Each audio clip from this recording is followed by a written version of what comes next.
떨어짐에 혹 100배, 혹 60배, 혹 30배의 결실을 하였느니라. 귀 있는 자는 들으라 하시니라. 또 어떤 이는 가시떨기에 뿌리우는 자니 이들은 말씀을 듣되 세상의 염려와 재리의 유혹과 기타 욕심이 들어와 말씀을 막아 결실치 못하게 되는 자요. 자, 같은 내용입니다. 성경에 마태, 마가, 누가복음에 세 복음에 함께 나와 있는 똑같이 나와 있는 그 예수님의 비유나 기적들이 많지 않습니다. 우리가 잘 아시는 대로 오병이어의 기적 같은 것도 중요한 것이기 때문에 마태, 마가, 누가복음에 다 나와 있습니다. 오늘 씨 뿌리는 비유도 마찬가지입니다. 마태복음에도 나와 있고 마가, 누가에 다 기록할 정도로 세 기자가 다 기록할 정도로 아주 중요한 사건임을 그 기자들은 알고 기록해 놓고 있습니다. 오늘 그 씨 뿌리는 비유 중에 세 번째 가시떨기가 있는 땅에 떨어진 씨앗에 대해서 우리가 함께 말씀 나누고자 합니다. 첫 번째 길가는 아주 성격이 그 완고한 사람, 그 모습, 그 거칠어진 사람 얘기한다고. 돌밭은 항상 그 얕아서, 흙이 얕아서 유혹에 약한, 그래서 변하기 쉬운, 감정의 변화가 쉬운 사람을 돌밭에 뿌려진 말씀이라 표현하고, 오늘 세 번째 가시떨기는 세상의 염려와 재물의 유혹에 내 속에 있는 말씀이 막혀버려요. 그것을 가시떨기 나무라. 옛 가시떨기가 있는 밭에 떨어진 믿음이라고 말하고 있습니다. 왜 사실 그 가시가 되었는가? 우리가 아시다시피 열대 지역에 있는 그 나무들의 잎사귀는 다 큽니다. 그러나 이 사막으로 가면 갈수록 잎사귀가 작아지고요. 우리가 아시다시피 사막에는 선인장이 있습니다. 가시 선인장 같은 경우 원래 사실은 가시는 잎사귀였지요. 그런데 이 사막에는 수분이 부족하기 때문에 이 잎사귀가 커서 많이 수분을 발산시키면 안 되기 때문에 잎사귀가 자꾸 작아져서 가시 모양이 됐지만 열대 지역은 뭐 강수량도 풍부하고 일조량도 풍부하니까 잎이 넓어도 상관없습니다. 원래 사막에 있는 가시 선인장의 그 가시도 잎사귀였지만 워낙 메마르니까 날씨 탓에 메마르다 보니까 넓은 잎사귀가 가시가 된 겁니다. 곧 메마름이 가시로 만든 겁니다. 사람의 마음도 마찬가지입니다. 사람의 마음도 마음이 메말라지면 날카로운 가시가 되어서 상대방을 공격하게 되고 또 나를 찌르기도 합니다. 그래서 주변에 선인장 같은 사람, 어떤 사람입니까? 너무 날카로워서 남을 자꾸 찌르기 때문에 가까이 하기 싫은 사람. 그런 사람 우리가 선인장 같은 가시 같은 사람이라고 생각합니다. 우리 어린 시절 제가 뭐 저보다 일찍 살으셨기 때문에 많은 분들이 전쟁이 끝난 직후에 정말 아무것도 없던 시절에 그 시절은 배만 채워도 감지덕지 않던 그 시절이라 어떤 영양 상태를 고려하면서 먹을 그런 겨를이 없었습니다. 그냥 배가 채워지면 고마웠던 그런 시절입니다. 그렇기 때문에 영양 상태가 부족했기 시절에는 뭐가 있었냐면 어린이들에게 우리 학교 다닐 때도 그런 생각 많이 나요. 부스럼이 많이 났어요. 그 머리에 그리고 얼굴에 마른 버짐 같은 병들을 친구들이 많이 앓고 있었어요. 그런데 사실 요즘은 머리에 이렇게 부스럼이 돼서 땜통이 되거나 얼굴에 허옇게 그 마른 버짐 핀 아이들은 거의가 아니라 못 봅니다. 자, 아무리 씻고 문질러도 얼굴에 허옇게 일어나는 마른 버짐, 머리카락 속 부스럼, 그 치료약을 바르기 위해서 그 부위를 가위로 잘라냈을 때의 그 옛날에 그 몰골은 참 형편없었습니다. 그런데 오늘날에는 잘 먹고 영양이 좋은 시절이 되다 보니까 이 부스럼이라든지 마른 버짐은 다 사라졌습니다. 마찬가지입니다.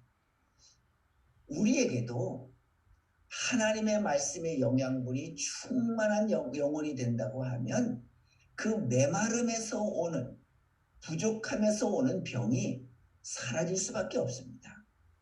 그 메마름에서 오는 병이 뭐냐면 가시지요. 가시. 사막의 가시선인장처럼.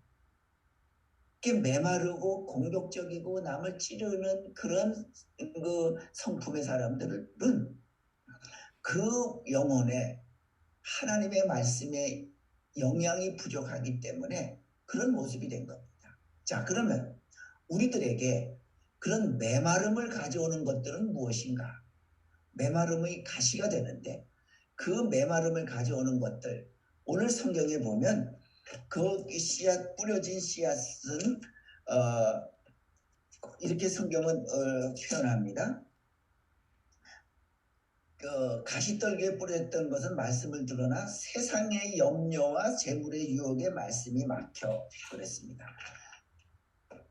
가시덤불에 가시덤불이 있는 땅에 말씀의 씨가 뿌려졌지만 염려 때문에 막혀버렸다 그랬습니다. 바로 뭐냐면 사람의 염려가 가시를 만듭니다. 사실 염려와 불안 없는 사람은 다 없습니다. 누구나 다 걱정과 근심과 염려 다 한두 가지씩은 다 가지고 있습니다. 그러나 그것이 내 마음의 자리를 잡게 하는 것이 큰 문제죠. 사람이 갖고 있는 염려는 사람이 그것이 죄인이라고 하는 증거입니다. 그래서 사람이 죄를 범했을 때는 항상 불안하고 걱정스럽고 염려가 많잖아요. 우리 그 한국 역사에 아시다시피 수양대군이 조카 단종을 죽이고 자기가 스스로 왕위에 오르지 않습니까? 그리고 나서는 그 형 문종의 충신들을 죽입니다. 그러니 그가 마음이 편할 리가 없지요. 그래서 그가 마음이 편해지기 위해서 행한 방법이 바로 뭐냐면 불교에 심취합니다. 그런데 아무리 불교에 심취한다고 하더라도 그가 사람을 죽였다고 하는 자기 욕심, 권력욕 때문에 많은 충신들을 죽인 근본이 치유되지 않는데 불교에 심취했다고 편해지겠습니까? 결국 그는 수양대군 아시다시피 왕이 오른 지 10년 만에 젊은 나이에 죽습니다. 우리 성경에도 아담과 하와가 선악과를 먹고는 하나님이 두려워서 숨지 않습니까? 바로 죄를 지면 나오는 현상이 두려움, 염려입니다. 그래서 죄는 쫓아오는 사람이 없어도 도망갈 만큼 늘 마음속에 염려, 걱정, 불안이 항상 자리 잡고 있습니다. 자, 그래서 염려하기 때문에 사람들에게는 마음이 가시가 되는 겁니다. 자, 어떤 할머니가 그랬다 그래요. 자기가 하도 암으로 많이 세상을 떠나니까 40년 동안 암에 걸려서 죽을까봐 그는 암 검사도 자주 받고 또 암에 걸리지 않으려고 탄 거 먹으면 암 걸린다니까 탄 것은 절대로 안 먹고 타면 꼭 거기서 잘라내고 먹었대요. 그런데 나중에 그분은 폐렴으로 돌아가셨대요. 여러분, 우리 속에 염려가 있는 이상 삶은 평안하지가 않습니다. 그런데 성경은요, 염려의 반대 개념이 뭐라고 말하냐면 빌립보서 4장 6절에 이렇게 말합니다. 아무것도 염려하지 말고 다만 모든 일에 기도와 간구로 너희 구할 것을 감사함으로 하나님께 아뢰라 그랬습니다. 염려와 기도는 반대 개념으로 말하고 있습니다. 그러니까 우리가 걱정하는 대신 기도하라고 말하고 있습니다. 우리 속에 걱정이 많고 염려가 많을수록 우리의 마음은 메말라지고 그 메마름이 가시가 돼서 자기를 찌르고 남을 찌릅니다. 그런데 성경 말씀 보세요. 아무것도 염려하지 말고 모든 일에 기도와 간구로 그랬습니다. 여기에 성경은 자세히 보면 모든 일에 기도하라 그랬습니다. 어떤 일에 기도하라 그런 것이 아니라 모든 일에 기도하라. 곧 우리 생활의 크고 작은 문제, 내 가정의 문제, 내 육체의 문제, 내 영적인 문제, 이 모든 것을 가지고 와서 기도하라 그랬지 꼭 어떤 문제만 국한되라고 얘기하지 않았습니다. 그러기에 우리는 항상 하나님께 내 삶에 늘 다가오는 걱정 대신에 하나님께 기도하는 그런 우리가 돼야 됩니다. 그래서 여기 성경에 조금 전에 읽었듯이 아무것도 염려하지 말라. 염려하지 말래. 그 무슨 뜻이냐면 우리에겐 염려가 없을 수가 없다는 얘기예요. 근데 문제는 쓸데없는 것으로 우리 염려를 걱정하는 거예요. 자, 우리가 있어요. 이제 살아갑니다. 우리 많은 내가 알고 있는 많은 사람이 100명이라고 칩시다. 그러면 나를 좋아하는 사람은 99명이에요. 나를 싫어하는 사람은 5명이에요. 그런데 사람들은 어디에다 더 마음을 쓰냐면 나를 싫어하는 5명을 생각하기 때문에 이 나를 좋아하는 95명은 무시돼요. 자, 그러니까 하나님께서 염려하지 말라고 하는 것은 이 5명을 위해서 95명을 무가치하게 여기지 말란 말이죠. 그러니까 차라리 5명은 무시하고 나를 좋아하는 95명과 함께 살아가는 것, 그것이 우리가 염려하지 않는 모습입니다. 쓸데없는 걱정, 쓸데없는 염려는 우리 자신을 주저앉힙니다. 염려하면, 걱정하면 가시가 되지만 기도하면 가치가 변하여서 잎사귀가 됩니다. 그러니 이제 이 염려가 내 삶을 가시로 만든다고 하는 것 우리가 기억하면서 이제는 염려가 오면 반드시 하나님께 아무것도 염려하지 말고 기도와 간구로 하나님께 아뢰는 우리가 될 수 있길 바랍니다. 그다음에 두 번째로 우리에게 메마름을 가져오는 것은 바로 고난입니다. 사실 고난은요 이중성이 있습니다. 고난을 통해서 자기가 잘 연단시키면 강한 존재가 됩니다. 그러나 또 한 가지가 있습니다. 그 고난이 심해지면 나를 메마르게 합니다. 왜냐하면 그 고난 때문에 내 문제에만 집중하게 돼요. 나에게만 집중하게 돼요. 그래서 남의 아픔을 생각할 여지가 없습니다. 내 속에는. 그러다 보니까 항상 고난이 심하게 되면 항상 나에게만 집중하게 돼서 메마른 삶이 됩니다. 여러분들, 이제부터 우리에게 고난이 나를 괴롭혀서 나를 메마르게 하게 된다고 하면 내가 메마르기 전에 하나님께 나의 고난을 아뢰는 우리가 될 수 있기 바랍니다. 자, 결혼을 했는데 가정 불화가 심한 자녀가 있다고 칩시다. 그런데 그 자녀가 늘 아버지 엄마 앞에서는 행복한 척 해요. 왜냐하면 아버지 엄마 마음 아프지 않게 해드린다. 그런데 그것을 아버지 엄마가 알고 있다고 하면 얼마나 마음이 아프겠어요. 나 아빠 엄마 나 행복해요. 아무 문제 없어요. 그럴수록 더 아버지 어머니 마음은 쓰려요. 차라리 그때는 아버지 어머니 나 참 힘들어요. 너무 마음이 아파요. 그러면 치유의 길이 나타나는 거예요. 우리도 인생에 마찬가지입니다. 우리 살다가 고난 때문에 내 삶이 아프면 하나님께 아프다고 말씀드리고 힘들면 힘들다고 하나님께 말씀드려야 합니다. 그러면 우리의 아픔, 우리의 힘든 그 하소연을, 기도를 옆에서 듣고 계시는 하나님을 만나게 되고요. 부르짖으면 아픈 나를 도와주시는 하나님을 만나게 될 것입니다. 다음에 세 번째로 오늘 메마르게 해서 가시를 만드는 요인 중에 하나가 또 뭐냐면 이기주의입니다. 자, 여러분들 우리가 이 깡패라고 하는 것이 무엇입니까? 깡패의 마음은 무엇이에요? 남의 아픔에 대해서 무감각한 것이 그게 깡패예요. 그래서 우리는 그걸 가지고 뭐라고 얘기를 하냐면 사이코패스라고 말합니다. 반사회적인 성격장애입니다.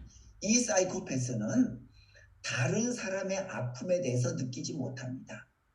내가 저 사람을 해코지하면, 저 사람을 다치게 하거나 죽이면 저 사람의 가족이 얼마나 아플까, 이걸 못 느껴요.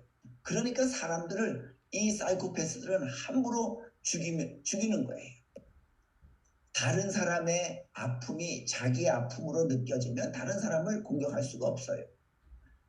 오늘 이 시대에, 현대에 자기밖에 모르고 자기의 유익만 추구하는 이 시대, 그래서 타인의 아픔을 느끼지 못하는 사람들이 점점 늘어가는 이 세상, 곧 사회적인 사이코패스 현상이 오늘 이 시대를 지금 모두 주도하고 있습니다. 세계사적으로도 마찬가지예요. 우리가 아프리카 지도에 보면 보통 나라의 국경선이라고 하는 게 강 따라 산 따라서 구불구불 곡선이 이루어졌습니다. 그런데 이 아프리카 지도를 한번 보세요.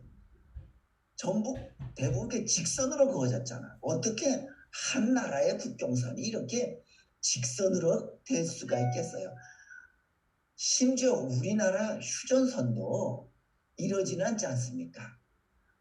동쪽으로 올라가 있고 서쪽으로 내려와 있는 것, 이게 우리나라의 휴전선 모습 아닙니까? 다 구불구불해요. 아프리카 대륙이 50여 나라가 되는데 이 직선으로 그어져 있는 이 모습은 뭐예요? 바로 그 유럽의 그 열강들이 점령했다가 그 나라를 되돌려 줄 때에 종족끼리, 부족끼리 오순도순 무리지어서 살도록 하지 아니하고 자기들의 입맛에 맞게 이리저리 직선을 그어서 아프리카의 문화를 찢어버리고 역사를 나눠버리고 언어를 흩어버렸습니다. 그래서 아프리카의 지도를 보면 그 유럽 강대국들의 그 오만함, 위선, 이런 모습들을 우리가 볼 수 있습니다. 바로 이런 자기 중심적인 마음이 다른 사람들을 찌르는 이런 모습이 되는 거예요. 자, 우리도 마찬가지입니다. 우리가 예배드리는 성전 안에서도 성전은 화려하지만 심령은 메마른 시험이 될 수 있습니다. 우리에게 하나님의 은혜가 없으면 우리는 영적인 사이코패스가 될 수밖에 없습니다. 그래서 우리는 성령이 충만해서 다른 사람을 볼 수 있고, 은혜가 충만해서 다른 사람의 아픔을 내 마음처럼 아프게 여길 수 있는 그런 우리가 꼭 될 수 있길 바랍니다. 또 네 번째로, 어떻게 하면 어떤 때 우리가 메마른 마음이 돼서 가시게 되느냐? 바로 재물에 대한 집착이 우리의 마음을 메마르게 만듭니다.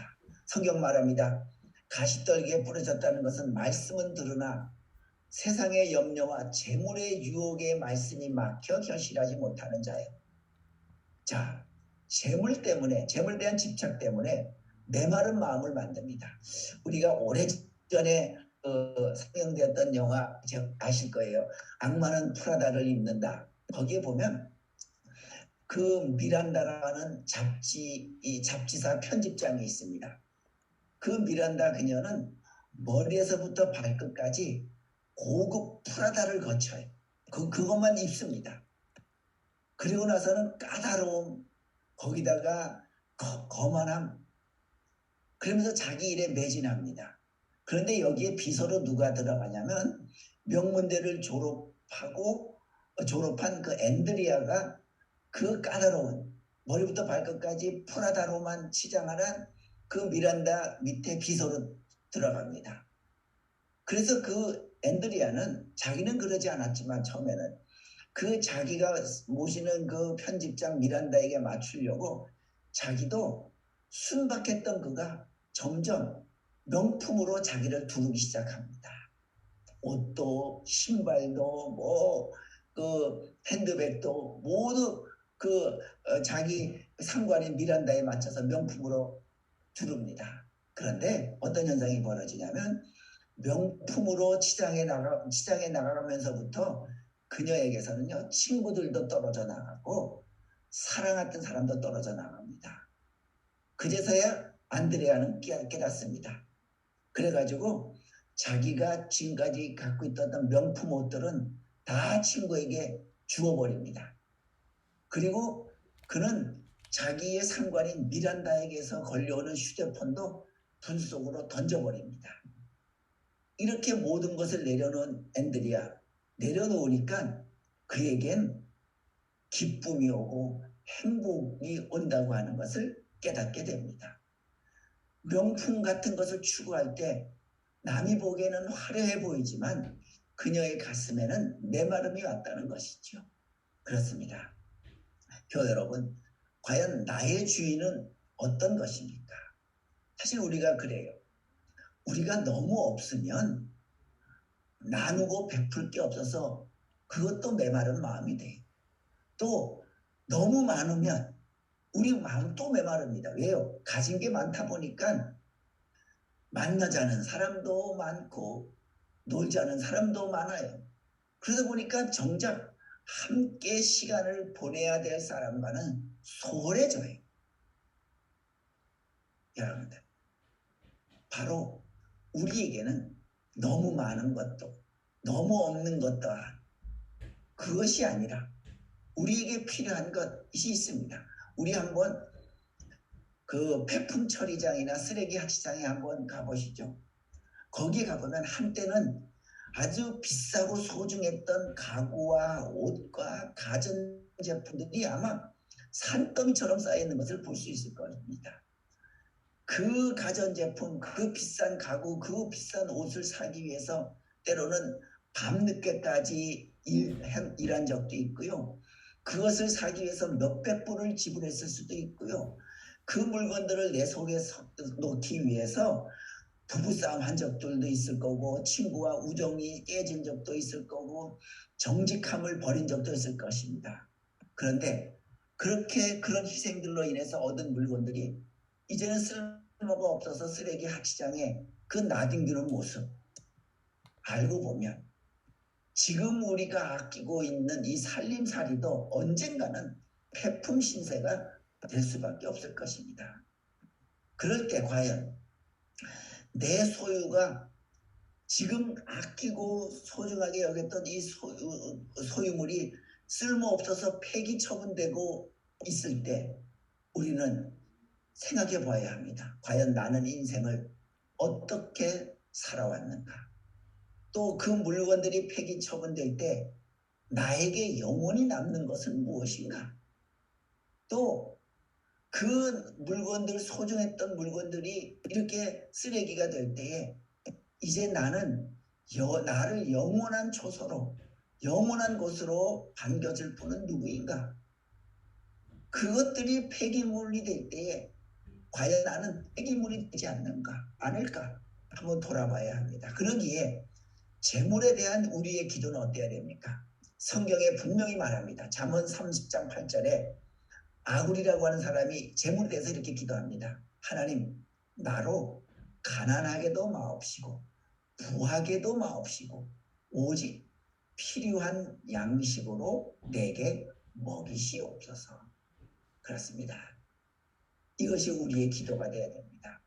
가난하게도 마옵시고 부하게도 마옵시고 내게 필요한 양식, 꼭 필요한 양식이 먹을 것만이 아니라 입을 옷도 내 자녀들에게 필요한 것도 어느 정도 하나님 그것만 있으면 충분합니다 라고 하는 것이 우리의 기도가 돼서 이제부터는 내가 지금까지 재물을 주인 삼은 것이 있다면 모든 것을 내려놓고 주님 안에서 기쁨을 누리며 사는 우리가 될 수 있길 바랍니다. 자, 이제 그러면 이 가시나무 떨기 떨어진 땅의 말씀을 보면서 우리는 뭘 돌아봐야 합니까? 우리는 남을 찌르는 가시가 되지 말아야겠다. 왜요? 내가 남을 찌르는 가시가 되면 다른 사람들의 믿음이 성장하는 것을 우리가 그 믿음을 찌르는 것이 되거든요. 자, 항상 뾰족한 마음은 타인에게 상처를 주게 되어 있습니다. 내가 영노와 재물과 이기주의와 이런 것으로 내가 메마르게 되면 항상 내 마음은 가시가 되어서 타인에게 상처를 줍니다. 어떤 분이 이렇게 얘기를 하더라고요. 자기가 오래전에 운전면허를 따기 위해서 이제 한국에서 학원에 갔는데 처음이라 얼마나 서툴러요.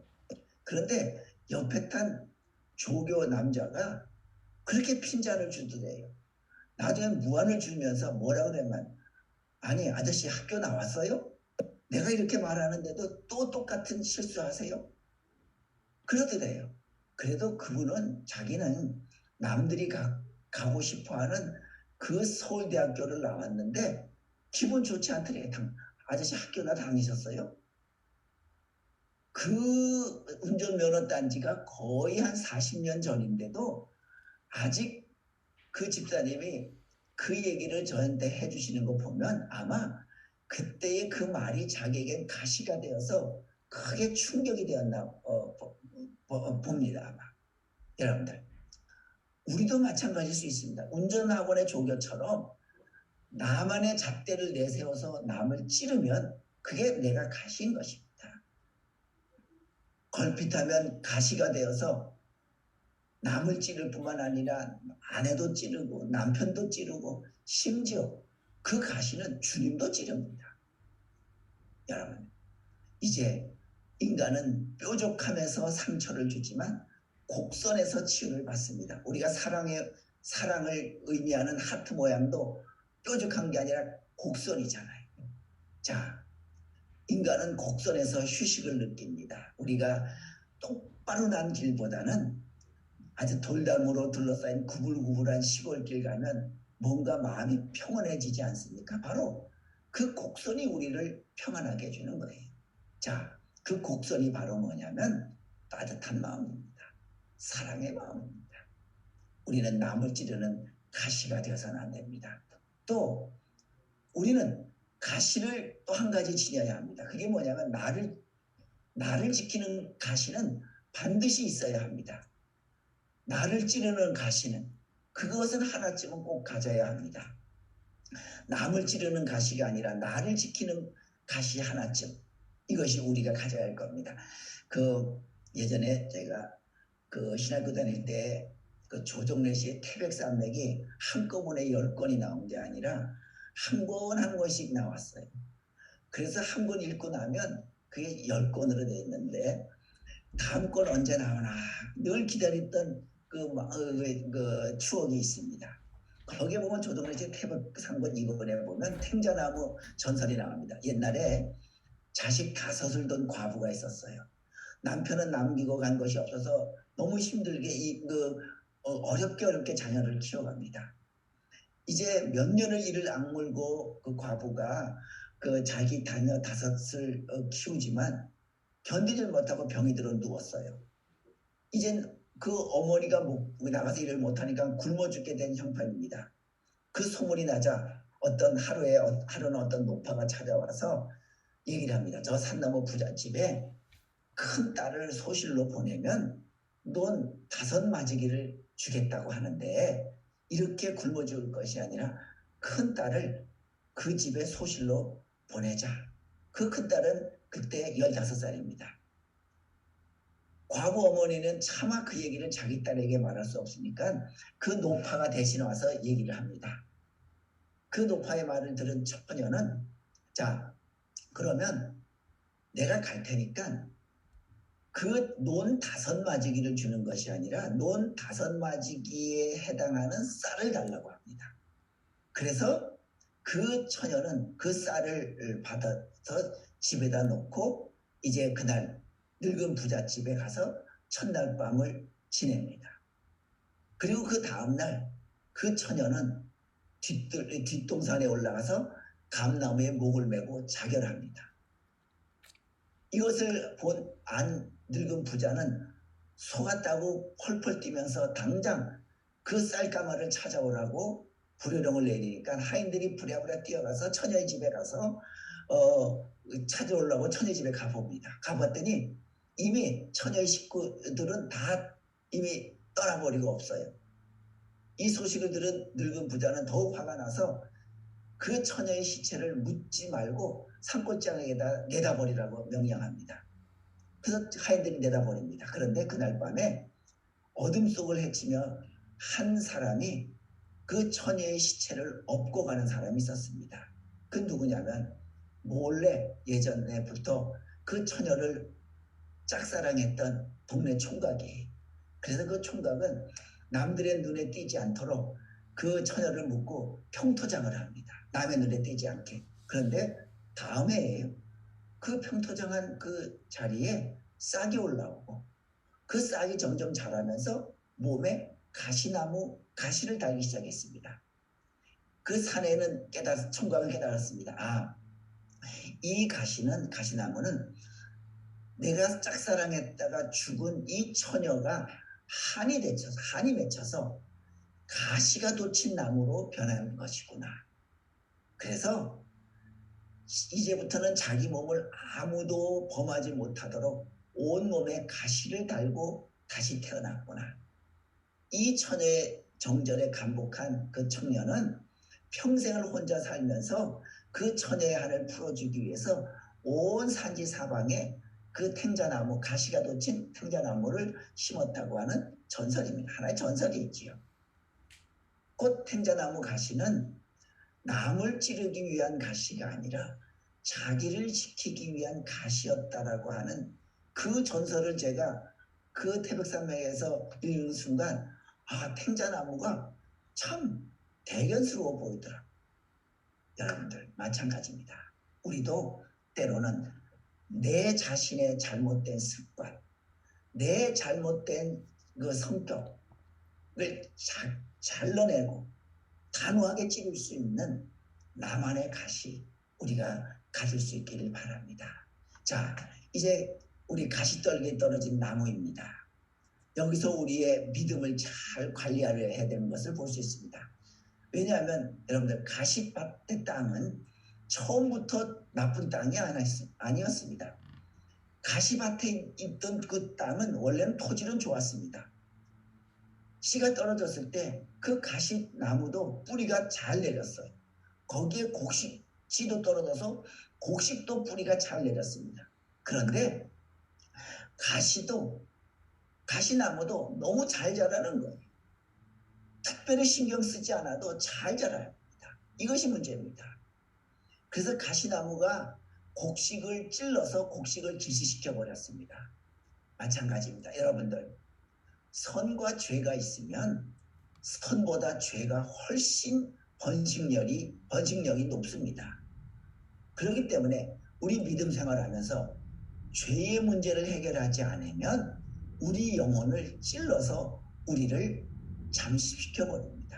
성경은 말합니다. 멸망으로 인도하는 문은 크고 그 길이 넓어 그랬습니다. 그렇습니다. 생명으로 가는 길은 좁은 문이라 그랬습니다. 그러나 멸망으로 가는 문은 크고 넓다 그랬습니다. 그렇습니다. 우리가 지옥으로 가는 길은 쉽습니다. 가만히 있으면 지옥은 저절로 가게끔 되어 있습니다. 가만히만 있으면 죄악은 나를 지옥으로 데려갈 수밖에 없습니다.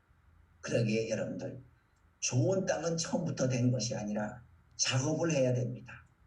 좋은 땅이 되려면 지금보다 더 30배, 60배, 100배 더 내가 죽어져야 합니다.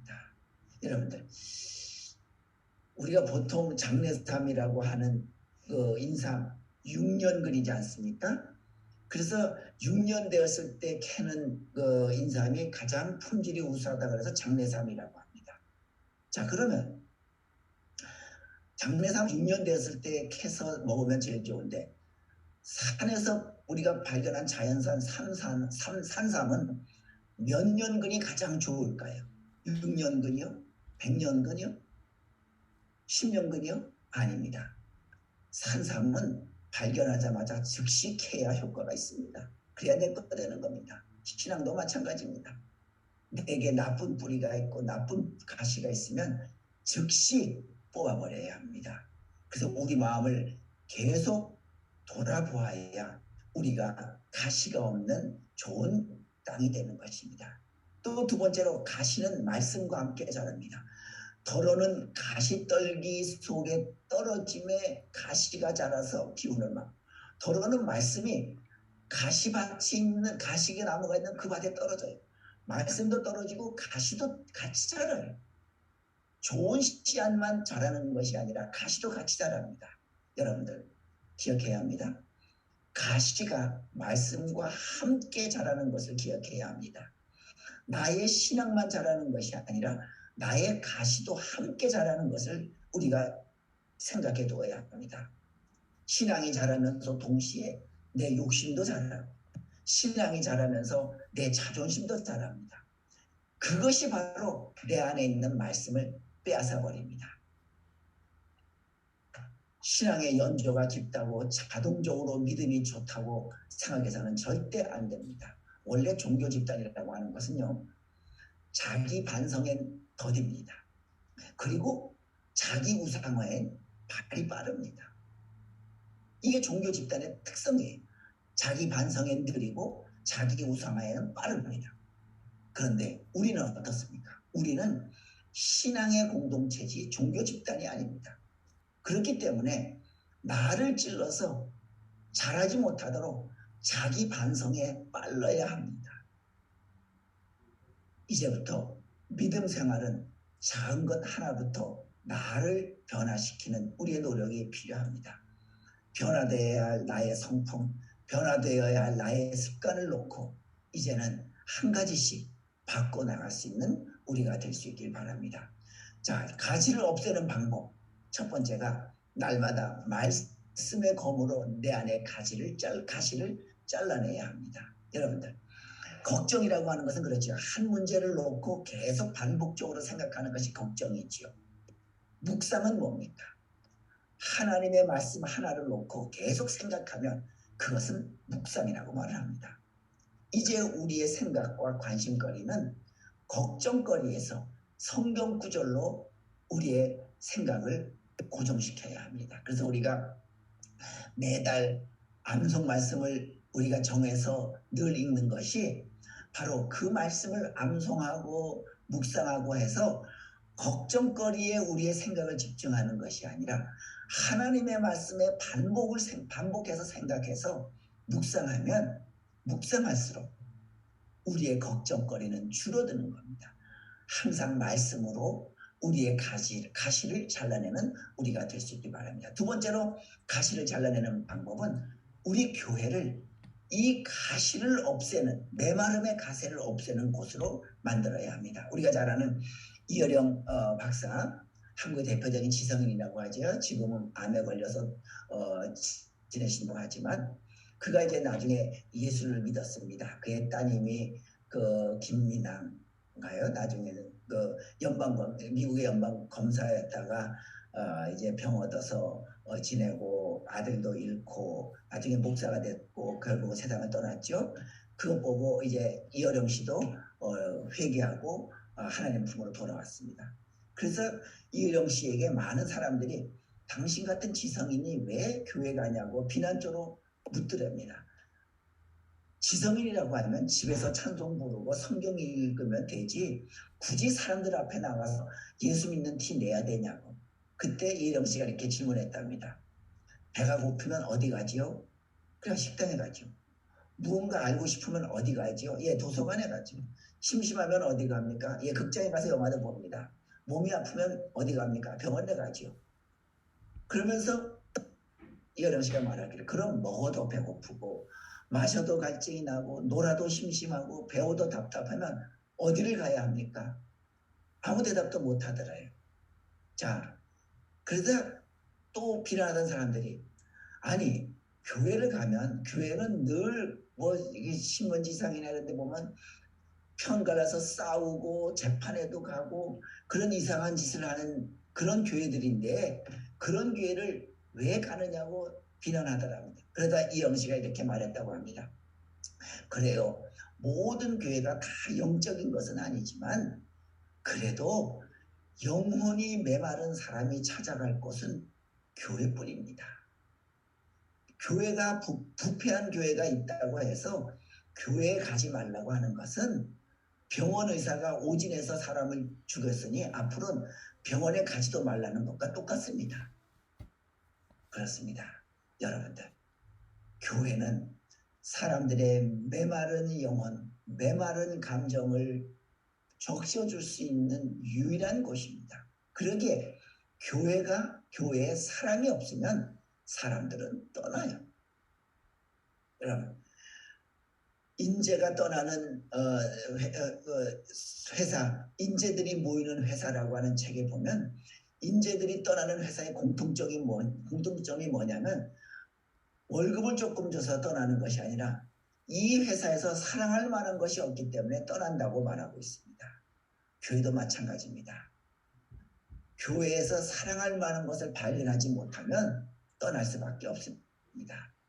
여러분들, 사람은 사랑하면 물불을 가리지 않습니다. 사랑하면 물불을 가리지 않습니다. 오늘 우리 교회를 돌아보면서 우리 교회는 어떤 세상 사람들이 사랑할 만한 것이 있는가 한번 우리가 돌아보면서 우리 교회를 사랑이 넘치는 교회, 서로 상처받고 서로 상한 마음들이 와서 교회 안에서 회복이 되는 그런 교회 우리가 만들어야 할 것입니다. 그 무디지에 소개하는 교회를 분열시키고 망하는 10가지 대표적인 사례 우리가 많이 봤을 겁니다. 거기 보면 이런 내용입니다. 교회를 망하게 하려고 하면 또 교회를 분열시키려고 하면 이렇게 하라. 첫 번째로 교회 내 특정 교인의 요구 사항에만 철저하게 초점을 맞춰라. 두 번째로 교회 안에 떠도는 모든 소문과 비평을 다 귀담아 들어라. 세 번째로 목회자의 약점만 찾아내서 이야기하라. 네 번째로 사랑 안에서 결코 참된 것을 말하지 말라. 다섯 번째로 불평 불만의 씨를 마음속 깊이 간직해둬라. 여섯 번째로 남을 용서하되 오직 스스로 잘못을 시인하는 자만 용서하라. 일곱 번째, 자신의 죄는 덮어두고 위선으로 가장하라. 여덟 번째, 공중의 기도 시간을 통해서 교회에 대한 불만을 다 그 대표 기도 시간을 통해서 토해내라. 아홉 번째, 수단과 방법을 가리지 말고 항상 이기에 힘쓰라. 열 번째, 하나님이 당신에게 교회를 분열시키라는 사명을 주셨다고 믿고 행하라. 여러분들, 이제 우리 교회는 하나님 나라에 들어가기 전에 이 땅에 있는 동안 하나님의 나라 백성들로 미리 훈련받고 연습하는 곳입니다. 이제 이곳을 천국처럼 우리 교회를 사랑으로 만들어내서 이제 가시를 모두 빼버리는 그런 우리가 될 수 있기를 바랍니다. 마지막으로 우리는 세 번째로 가시를 없애는 방법이 따뜻한 마음씨를 가짐으로 가시를 없애기 바랍니다. 자연의 이치는 날씨가 따뜻하면 초목이 물이 오르고 잎이 나고 꽃이 피고 열매가 맺습니다. 그러나 날씨가 추워지면 잎이 시들고 모든 것이 시듭니다. 사람도 마찬가지입니다. 사람의 성품이 차가우면 모든 받아들이는 것도 차갑고 나오는 것도 차갑습니다. 그러나 심정이 따뜻하고 부드러운 사람은 항상 누리는 복이 많이 있습니다. 어느 사회심리학자가 쓴 책에 보니까 한국 사회는 발 마사지, 전신 피부 마사지, 스포츠 마사지 이런 것들이 유행이래요. 왜냐하면 그 원인이 있대요. 한국 사람들은 누군가가 자기를 뭔가 따뜻하게 합법적으로 이렇게 만져주기를 바란대. 그런데 현대인들은 너무 정서가 메마르고 삶이 각박해지니까 누군가 자기 외에는 자기를 따뜻하게 격려해주고 보듬어주고 만져주고 편안하게 안아주는 그런 사람들이 없고 그런 곳이 없대요. 그래서 사람들은 돈을 주고 살아도 자기를 편안하게 만져주는 발 마사지, 스포츠 마사지, 전신 피로 마사지 이런 데 찾아간다고. 여러분들, 따뜻한 가슴이면 사람들은 그에게 모두 와서 그 자기의 상처받은 마음을 만져주기를 원합니다. 또 따뜻한 자기의 마음이 자기의 가시를 어루만져서 가시를 잘라내 줍니다. 이제부터 우리는 하나님의 따뜻한 사랑과 우리의 따뜻한 마음이 우리를 안아주시고 우리를 위로해 주신다고 하는 것 기억하면서 세상에서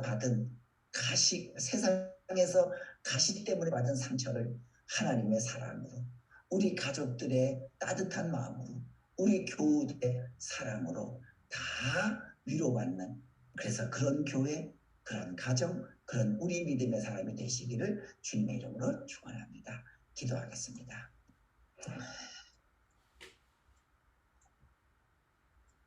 걸어가신 하나님 아버지, 우리의 메마름 때문에 우리의 심령이 가시가 되지 않게 도와주시옵소서.